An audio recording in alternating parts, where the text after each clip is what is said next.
नमस्कार, जय हिंद। मैं दीपक सोनू स्वागत करता हूँ एक नए वीडियो सीरीज में। सबसे पहले आपके लिए एक इम्पोर्टेंट सूचना। अभी जो हाल फिलहाल में जो भाई लोग हमसे जुड़े हैं ना, कभी बोलते हैं सर स्टैटिक जीके करा दो, कभी बोलते हैं सर न्यूमेरिकल करा दो। भाई आप मेरा जाकर प्लेलिस्ट चेक कर सकते हो। मैंने स्टैटिक जीके का लगभग 30 से 35 वीडियो अभी तक डाल चुके हैं। न्यूमेरिकल का जहाँ तक बात है तो साइंस का स्पेशल सीरीज के नाम से मेरा 10 से 15 वीडियो होगा, लगभग 15 वीडियो होगा। बाकी का बाद में होंगी। चलिए आज का सेशन स्टार्ट करते हैं पहले सवाल से। क्या है क्वेश्चन? मनोज दे अपने 50 केजी द्रव्यमान के एक बाइक को विरामा अवस्था से चलाकर 5 सेकंड में 10 मीटर प्रति सेकंड स्क्वायर का त्वरण यानी एक्सेलरेशन प्राप्त करता है। तो मनोज दे के बाइक का संवेग यानी मोमेंटम निकालना है कि क्या होगा। आपके पास 4 ऑप्शन है, अब ट्राई कीजिए।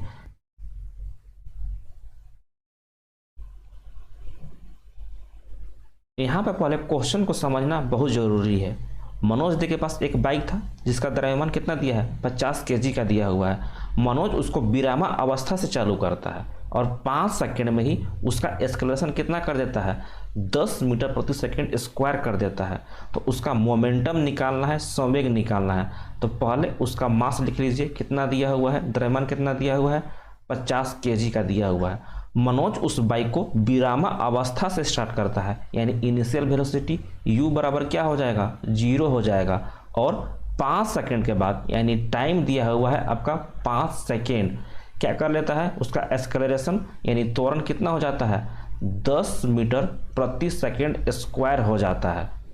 तो मनोज के बाइक का संवेग निकालना है। संवेग को क्या बोलते हैं, मोमेंटम बोलते हैं। और मोमेंटम को हम p से डिनोट करते हैं। p बराबर क्या होता है, मास इंटू वेलोसिटी होता है, मतलब द्रव्यमान गुना वेग होता है। हमको जाना कहाँ है, हमको मालूम होना चाहिए। न्यूमेरिकल बनाना ससुराल जाने के बराबर है। वो भी कैसा, जब आप फर्स्ट टाइम ससुराल जाते हो ना तो आपको पता होता है कि कौन से रास्ते से जाना है, क्या चीज़ लेना है, क्या चीज़ नहीं लेना है। ठीक उसी प्रकार यहाँ पे आपको संवेग निकालना है तो आपको मास पता होना चाहिए, वेलोसिटी पता होना चाहिए। और यहाँ पे जो वेलोसिटी है ये कौन सा वेलोसिटी है, ये आपका फाइनल वेलोसिटी है, अंतिम वेग है। क्या क्वेश्चन में आपको अंतिम वेग कहीं पे दिया हुआ है? नहीं दिया हुआ है ना। तो सबसे पहला काम है आपका फाइनल वेलोसिटी निकालना। अगर आपका एक बार फाइनल वेलोसिटी मिल गया, मास आपको दिया है 50 केजी द्रव्यमान दिया हुआ है, तो आप डायरेक्ट इसमें पुट कीजिए और आपका आंसर निकालिए। यहाँ से हम वेलोसिटी निकालने का प्रयास करते हैं। Newton first law of equation क्या होता है, v equal to u plus at होता है। यहाँ पे भी फाइनल वेलोसिटी है, इनिशियल वेलोसिटी है। इनिशियल वेलोसिटी 0 दिया हुआ है, 0 पुट कर दीजिए। a बराबर क्या दिया हुआ है, एक्सेलरेशन बराबर 10 दिया हुआ है। टाइम आपका 5 सेकंड का दिया हुआ है, देख लीजिए यहाँ पे है, तो गुना 5 कर दीजिए। तो यहाँ से आपको फाइनल वेलोसिटी मिल गया। फाइनल वेलोसिटी कितना मिल गया, 10 गुना 5 50 मीटर पर सेकेंड मिल गया। आपको यहाँ पर निकालना क्या था, मोमेंटम निकालना था। मास आपको मालूम है 50 केजी का। अब आपको वेलोसिटी भी मिल चुका है, फाइनल वेलोसिटी जो कि 50 मीटर पर सेकंड का है। तो आप इसमें पुट कीजिए, डायरेक्ट आंसर निकालिए। कितना हो जाएगा, 50 केजी इसका मास हो गया और वेलोसिटी इसका 50 हो गया। तो 50 गुना 50 करने पे कितना होता है, 2500 हो जाता है। और मास का यूनिट केजी, वेलोसिटी का यूनिट मीटर पर सेकेंड। तो 2500 केजी मीटर पर सेकेंड इसका आंसर हो जाएगा, जो कि ऑप्शन नंबर ए में दिया हुआ है। चलिए हम आगे चलते हैं। अगर मेरा सेशन आपको पसंद आ रहा होगा तो अपने फ्रेंड के साथ भी शेयर कर सकते हैं। चलिए हम आगे चलते हैं। नेक्स्ट क्या है, यदि एक समतल दर्पण में आपतित किरण को यानी इंसिडेंट रे को नियत रखते हुए दर्पण को 5 डिग्री कोण से घुमा दिया जाए तो परावर्तित किरण रिफ्लेक्टेड रे कितने डिग्री कोण से घूम जाएगी। आपके पास ऑप्शन है, देख लीजिए, ट्राई कीजिए।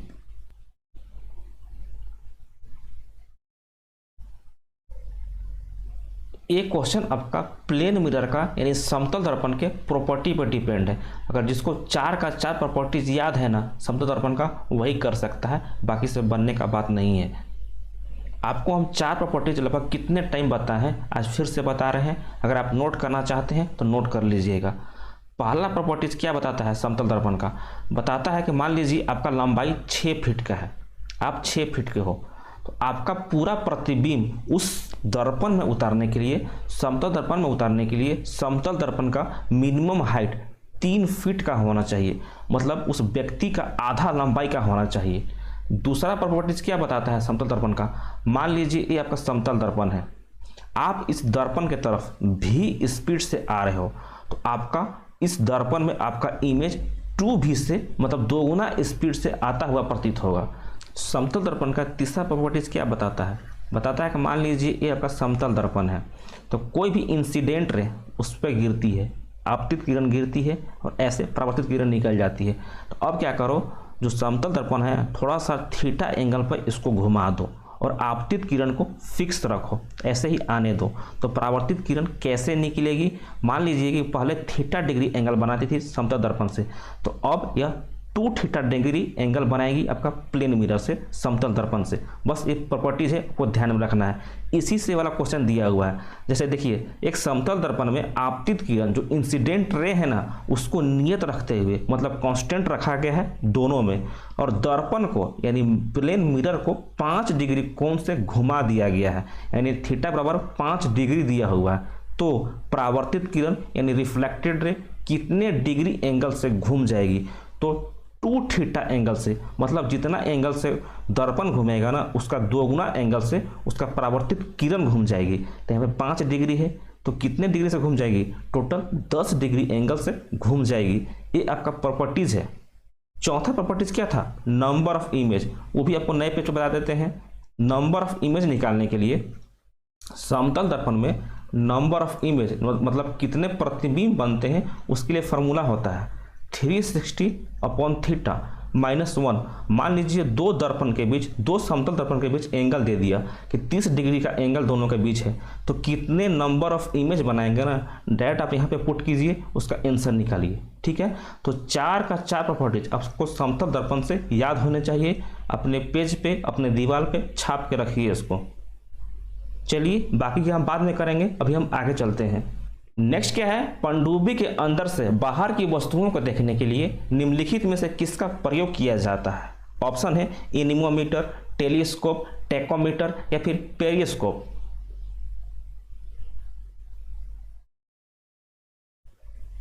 ऑप्शन नंबर डी पेरिस्कोप का इस्तेमाल किया जाता है। आज के लिए आपका पहला क्वेश्चन, आपको बताना है कि पेरिस्कोप में कौन से दर्पण का इस्तेमाल किया जाता है, आपको कमेंट बॉक्स में टपकाना है। ऑप्शन नंबर सी है टैकोमीटर। टैकोमीटर किस लिए यूज किया जाता है, तो आपका एरोप्लेन का स्पीड मेजर करने के लिए। एक होता है अल्टीमीटर, अल्टीमीटर ये किस लिए यूज होता है, तो एरोप्लेन का हाइट मेजर करने के लिए कितना ऊंचाई पर उड़ रहा है। आपका ऑप्शन नंबर ए है एनीमोमीटर, वाइंड का स्पीड मतलब हवा का स्पीड निकालने के लिए आप एनीमोमीटर का यूज करते हो। टेलीस्कोप, आप दूर दराज की वस्तुओं को देखने के लिए टेलीस्कोप का इस्तेमाल करते हैं। आपके लिए आज का दूसरा सवाल, एक है न्यूट्रिनो टेलीस्कोप। न्यूट्रिनो टेलीस्कोप ये कहाँ पे लगा हुआ है, किस झील में लगा हुआ है, आप गूगल कीजिए या जैसे भी कीजिए, आप करंट अफेयर्स में पढ़े भी होंगे कि न्यूट्रिनो टेलीस्कोप किस झील में लगाया गया है। इसका भी आंसर हमको कमेंट बॉक्स में चाहिए। पहला क्वेश्चन क्या है, कौन से दर्पण का इस्तेमाल किया गया है, पेरिस्कोप में। दूसरा क्वेश्चन है न्यूट्रिनो टेलीस्कोप किस झील में लगाया गया है। दोनों का आंसर आप कमेंट बॉक्स में टपका दीजिएगा आराम से। ठीक है, चलिए हम आगे चलते हैं। नेक्स्ट क्या है, सोना तथा चांदी आधुनिक आवर्त सारणी के किस ब्लॉक के तत्व हैं। ऑप्शन है S block, P block, D block या फिर एफ ब्लॉक।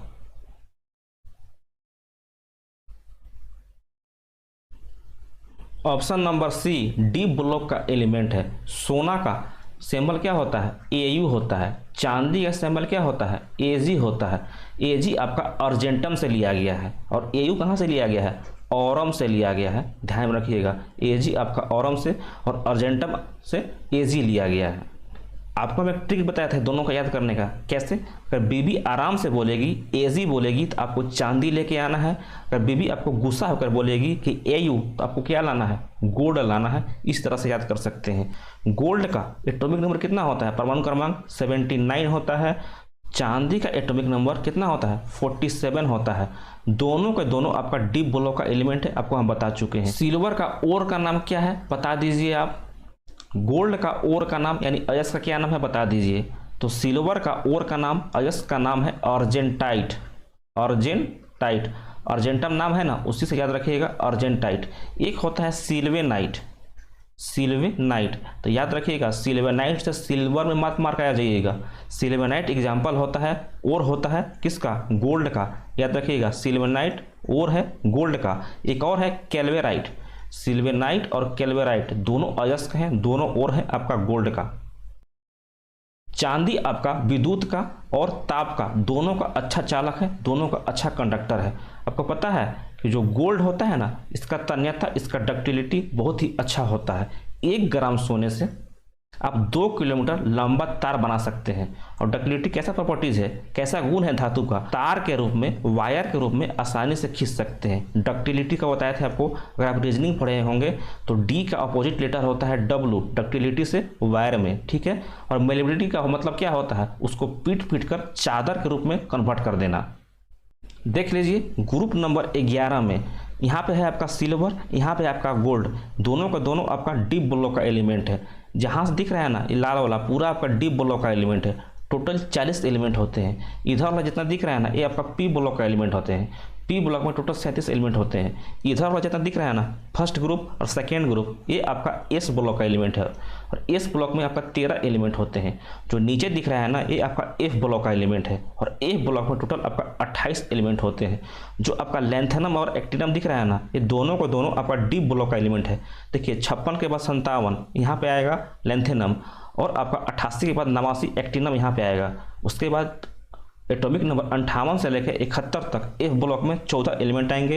एटॉमिक नंबर 90 से लेकर 103 तक 14 एलिमेंट यहाँ पे आएंगे। 14 दूना 28 एलिमेंट आपका एफ ब्लॉक का हो जाते हैं। बाकी के बाद में अभी हम आगे चलते हैं। नेक्स्ट है चूहा मारने के लिए निम्नलिखित में से किस रसायन का उपयोग किया जाता है। ऑप्शन है zinc phosphide, zinc chloride, zinc sulphate या फिर जिंक ऑक्साइड।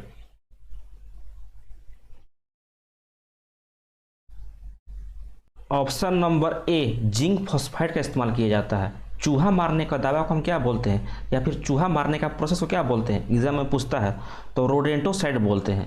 रोडेंटिसाइड इंपॉर्टेंट है, इसको ध्यान में रखिएगा। अब बात आ गया जिंक का, तो जिंक का पहले बता दीजिए कि एटॉमिक नंबर कितना होता है। जिंक का एटॉमिक नंबर 30 होता है। ये आपका डी ब्लॉक का एलिमेंट होता है। आपको बता चुके हैं डी ब्लॉक में टोटल 40 एलिमेंट होते हैं। ये तो हो गए जिंक का नॉर्मल बातें। अब जिंक का उपयोग कहाँ कहाँ पे किया जाता है, एग्जाम में बहुत बार पूछता है। तो जिंक का उपयोग पहला आपका जस्तीकरण यानी गैल्वेनाइजेशन के लिए कहाँ पे किया जाता है, लोहे को रस्टिंग से बचाने के लिए, आयरन को रस्टिंग से बचाने के लिए इस्तेमाल किया जाता है। जिंक का परत चढ़ा दिया जाता है। दूसरा क्या है, पीतल में यानी ब्रास में इस्तेमाल किया जाता है। ब्रास में कौन कौन सा एलिमेंट भाग लेते हैं, कॉपर आता है और जिंक आता है। एक और होता है same to same Dutch metal. Dutch metal DUTCH, इसको हिंदी में डच लिखते हैं, याद रखिएगा। डच मेटल में आपका कॉपर और जिंक दोनों आते हैं, लेकिन दोनों में डिफरेंस क्या है, तो दोनों का परसेंटेज ऑफ कॉम्पोजिशन पर डिपेंड करता है कितने परसेंट में यूज हुआ है। तो ब्रास में आपका 70% कॉपर और 30% आपका जिंक इस्तेमाल होता है।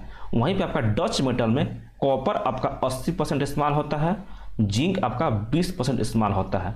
इसका इस्तेमाल और कहाँ पे किया जाता है, जर्मन सिल्वर बनाने के लिए भी इस्तेमाल किया जाता है।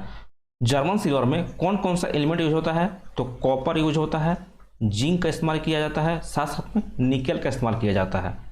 यहाँ पे जिंक का इस्तेमाल करके आप गन मेटल भी बना सकते हो, गन मेटल, ठीक है। कौन कौन सा एलिमेंट होते हैं, कॉपर होता है, जिंक होता है, साथ साथ में टीन होता है। टीन का एटॉमिक नंबर कितना होता है, 50 होता है। और टीन आपके आधुनिक आवर्त सारणी के कौन से ग्रुप में शामिल है, तो कहे सीताजी सुनो प्रभु, कार्बन फैमिली का ग्रुप में शामिल है। जिंक का एटॉमिक नंबर होता है 30, कॉपर का एटॉमिक नंबर होता है 29। दोनों आपका कॉपर और जिंक डी ब्लॉक का एलिमेंट है, जबकि आपका टीन आपका पी ब्लॉक का एलिमेंट है, ठीक है। आपका ऑप्शन नंबर बी है zinc chloride, ZnCl2।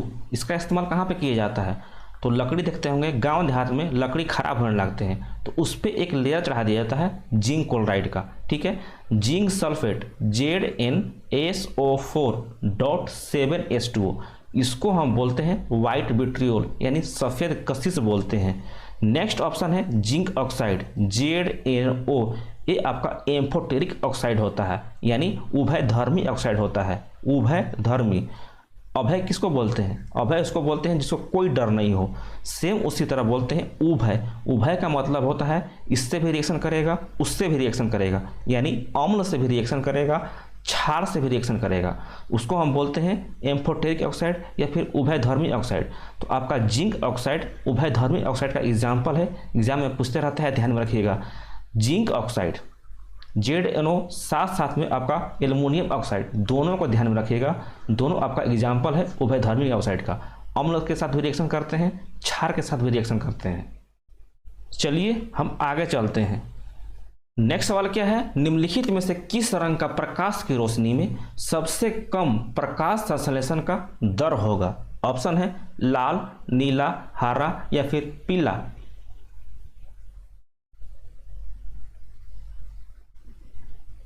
Option number सी, हरा रंग के प्रकाश में सबसे कम प्रकाश संश्लेषण का दर होगा। इस बात को ध्यान में रखना है। सबसे ज़्यादा किस प्रकाश का रंग में होता है? सबसे ज़्यादा लाल रंग में होता है, उसके बाद ब्लू में होता है। याद रखिएगा, सबसे ज़्यादा रेड में, उसके बाद ब्लू में, और सबसे कम आपका ग्रीन में होता है। प्रकाश संश्लेषण आपका जितना लाइट का इंटेंसिटी होगा ना, जितना तीव्रता होगा ना, उतना ज़्यादा प्रकाश संश्लेषण का दर बढ़ जाता है, रेट ऑफ फोटोसिंथेसिस उतना बढ़ जाता है। यहाँ पे एक बात और याद रखिएगा कि प्रकाश संश्लेषण यानी फोटोसिंथेसिस आपका रासायनिक परिवर्तन है, भौतिक परिवर्तन नहीं है। और रासायनिक परिवर्तन क्या होते हैं आपको कितने टाइम बता चुके हैं। रासायनिक परिवर्तन आपका रिवर्सिबल प्रोसेस नहीं होता है, इस बात को ध्यान में रखिएगा। यानी अगर दूध से दही बन रहा है तो एक बार दही बन गया तो दोबारा दूध नहीं बन सकता है, इसी को बोलते हैं रिवर्सिबल प्रोसेस नहीं होना। अगर आपको पता होगा तो कमेंट बॉक्स में टपका दीजिएगा कि जो वाटर इस्तेमाल होता है ना प्रकाश संश्लेषण में, उसका क्या होता है, ऑक्सीडेशन होता है या फिर रिडक्शन होता है। अगर आपको मालूम होगा तो कमेंट बॉक्स में इसका आंसर टपका दीजिएगा, नहीं मालूम होगा तो कल आपको हम बताएंगे, ठीक है। नेक्स्ट सवाल क्या है? निम्नलिखित में से किस रसायन को सफेद कशिश व्हाइट विट्रियोल कहा जाता है? ऑप्शन है copper sulphate, iron sulphate, zinc sulphate या फिर sodium sulphate.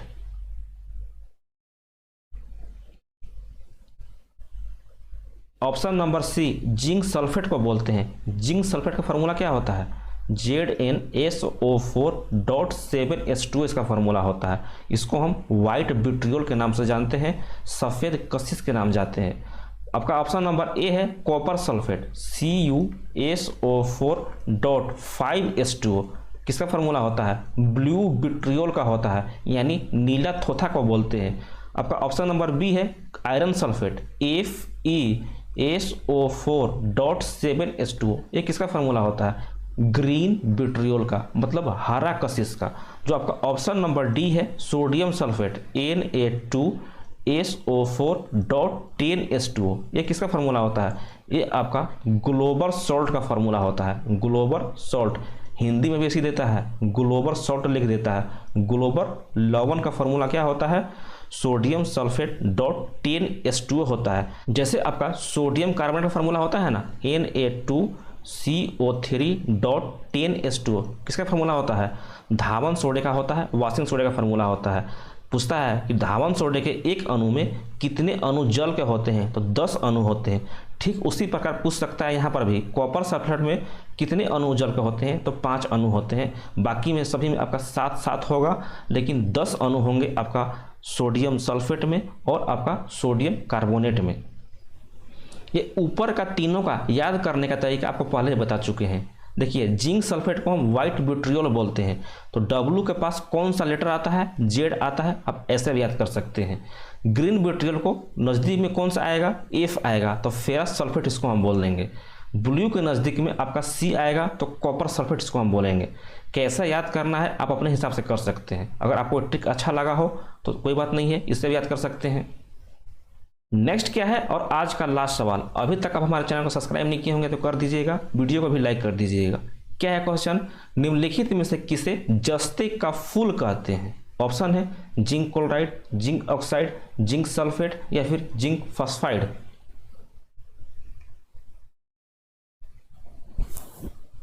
Option number B, zinc oxide को बोलते हैं हम जस्ते का फूल। और जिंक ऑक्साइड का फॉर्मूला क्या होता है, ZN होता है, आपको हम बता चुके हैं, जिसको कि हम एम्फोटेरिक ऑक्साइड भी बोलते हैं, मतलब उभयधर्मी ऑक्साइड बोलते हैं। ये आपका अम्ल के साथ भी रिएक्शन करता है, क्षार के साथ भी रिएक्शन करता है।